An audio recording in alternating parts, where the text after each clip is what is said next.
Love, that ever-flowing liquid fire of light, ever-expanding and illuminating truth, which is always revealed with wisdom, a spiritual nutrient necessary for vitality that is maintained through selflessness, a filter of ether that aids purity, which is love. Love, a limitless paper lantern floating into infinity on the intentions and actions of initiates of the mysteries.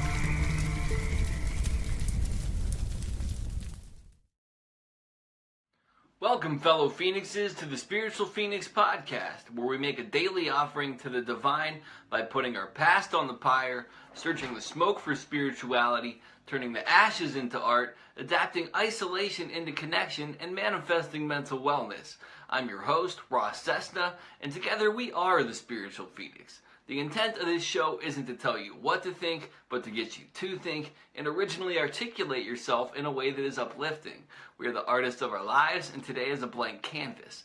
Let's collectively create a better tomorrow. And I'd like to read a review real quick. And this one says, "Thank you for your rawness," and it is by B15643. Ross, I love where you're going with this podcast. What an amazing journey to embark on with you in your sobriety and in helping us all remember that we all have stuff. Episode 86, right on point. Thank you. And episode 86, if I remember correctly, was the Psychedelic Gospels with Jerry Brown. If you haven't listened to it yet, check it out. And thank you, B15643. I appreciate it. If you all leave a review, it'll help me reach new listeners. If you find value in what I'm sharing or think that other people could benefit from it, leaving a review and sharing this podcast with your friends and stuff like that is something that will help me and potentially help them. And now I'd like to take a moment and focus on what we're grateful for today.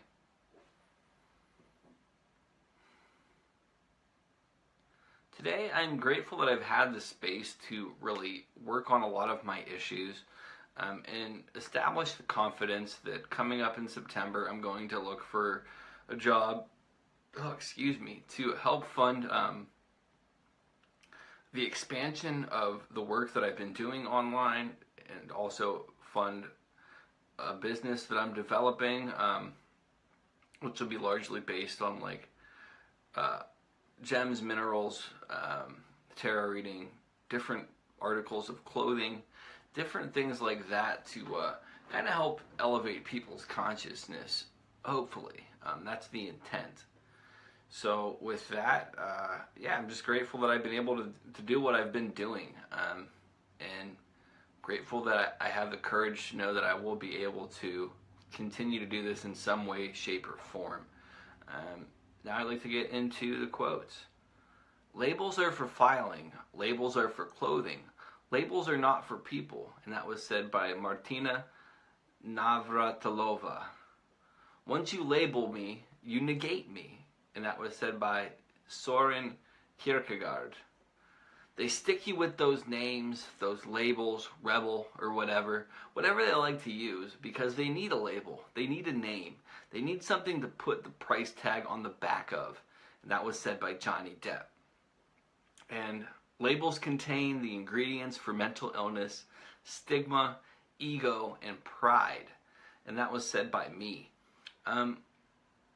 So, in regards to my quote first, one of the things in my experience is that with mental illness, I was given the label for my symptoms as bipolar. And as soon as that label is applied, there's this whole stigma associated with whatever condition it is. Having had psychosis, there's this stigma associated with that, putting that label on there. So there's inherently shame just by putting that label on there, because there's this preconceived notion that these people are violent, they're aggressive, they're angry all the time. They're going to hurt other people is what a lot of people assume with bipolar or with psychosis. The reality of people that are psychotic is statistically they're more likely to hurt themselves than hurt anybody else. I don't really want to be on that tip too long, but it's like, I think that's one of the most difficult things about mental health is they give you this label, then they tell you all these symptoms and things to expect from it, and then when you have that label, you become more prone to believe that you're always going to be the way that they're telling you you should be. With bipolar, I thought that my moods were always going to shift. I thought I was always going to need medication to not experience psychosis. I thought how people would view me. I downloaded all this different crap that really wasn't my experience per se. And I think that that's true for a lot of people that maybe experience mental health or live in different elements of life. So one of the things for me is I'll talk about the mental illness stuff. I'll talk about it. I don't associate really with being bipolar anymore or having bipolar disorder. I don't know that I do. I don't know that I don't. I treat myself like without taking medication like I would. I do my best to take care of myself in a healthy way.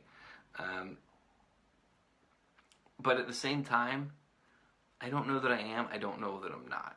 Even with like the mental health thing of them calling it a psychotic break, I tend to like to say it in parentheses most of the time, unless I'm in an audience where I don't think they can understand the spiritual emergence element of it.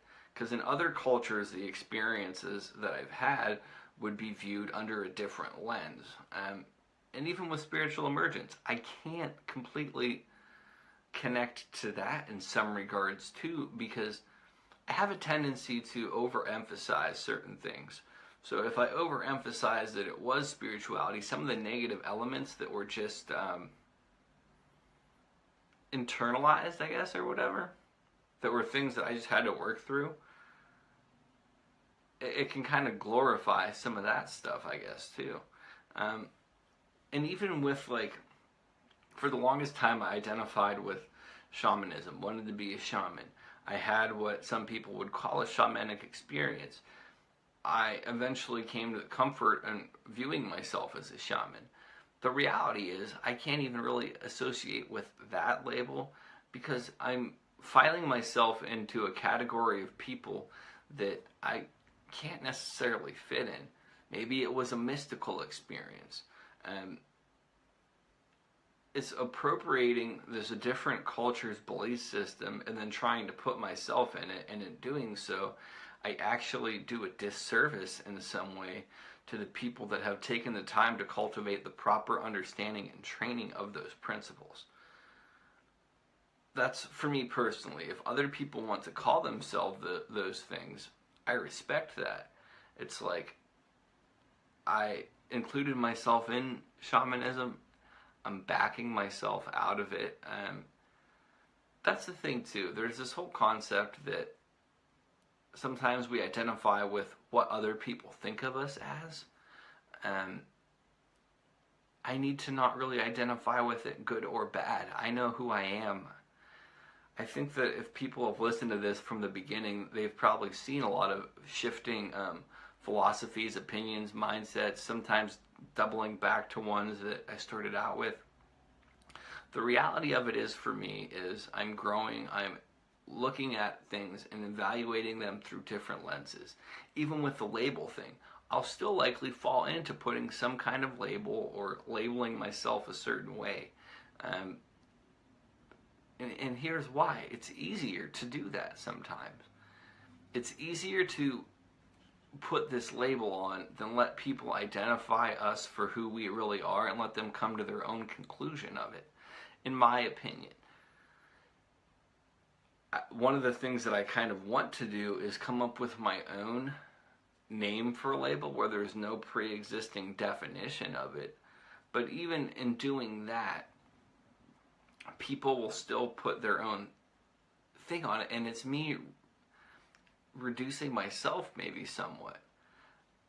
I almost feel like if we have if we feel like we need to use labels, that we need to have some kind of all-encompassing label that incorporates every element of our personality, not just certain things that we're trying to emphasize that are positive, or not just certain things that we're trying to emphasize that are negative.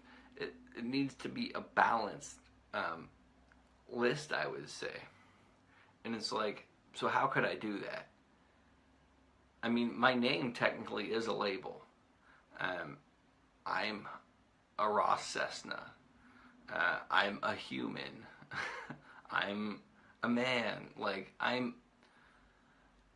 those things are labels that are true, really, for me. And some people don't like to identify with a gender. That's fine too. But I do find, for me, the more that I label and categorize and all that kind of stuff, I'm removing myself from other parts of experience by putting myself in that category. Like, if I identify as a shaman, and that's how I always introduce myself, certain segments of the population will withdraw from anything that I have to say because it'll shut them off right there. And some people, that doesn't matter. They don't care that what people, not so much how people receive them, but they don't care. They care more about associating with a label than they do about delivering their message, I guess, in a way that can be received better. And for me, my message of growth, expansion, all that stuff is something that I'd like to share. And if not having a label and just being generic, whatever, like just human guy, Ross, that's fine with me. Like, maybe in certain circles I will come up with my own little flary thing. It's something that, like, I've toyed around with, but I find labels can be very damaging, or they can be like very very false in a positive sense. Like if you go to the grocery store and you buy something, it can say stuff like all natural and stuff, but there's so many loopholes within that, like the way that labeling standards for products are created, that it's not being truthful, I guess. And it's like, if I identify as a shaman, white dude, grew up in suburbia, took some psychedelics, no Native American background that I'm aware of, or any kind of, I mean, I guess we all have some tribal background far enough back, but like, that's not in my recent lineage. And it doesn't mean that I don't have access to those kind of things, but putting the label of shaman on it, like I stated earlier, kind of does a disservice to all other shaman. I don't need that label to feel comfortable with me, or to have that ego badge, I guess. And if it works for you, that's fine. I'm not saying not to. It's really what works for you. For me, it's like I'd rather just be generic label, I guess, than have all these frilly labels. And if people want to associate a label with me, that's fine, but I don't have to accept it. Yeah, that's all I really got on that without beating a dead horse. So I don't feel that I did this at the beginning. If you have a topic you want to hear discussed, or something you want me to read or play on air, or a 1 minute or less poem you'd like me to share on the sister podcast, the Phoenix Poetry Podcast, call the Phoenix voicemail line, 480-535-2561. You can follow me on social media at thespiritualphoenix.com, or at Spiritual Phoenix. I offer free daily tarot readings at Spiritual Phoenix Tarot on social media. I also have put tarot reading up on my site, $25 for a 4-card reading, 2 bonus cards. One's a quintessence card, one is a Rumi Oracle card, and that will be conducted through Facebook Messenger or like Zoom or something like that. I got the Phoenix Poetry Podcast, which I did get on. It's on iTunes, Google Play, Stitcher, TuneIn, Blubrry, Soundcloud. You can visit me on my website, thespiritualphoenix.com. And with that, I love, respect, and appreciate all of you. Love and light. Namaste. I'm going to put this episode on the pyre. Peace. Don't believe. Don't follow.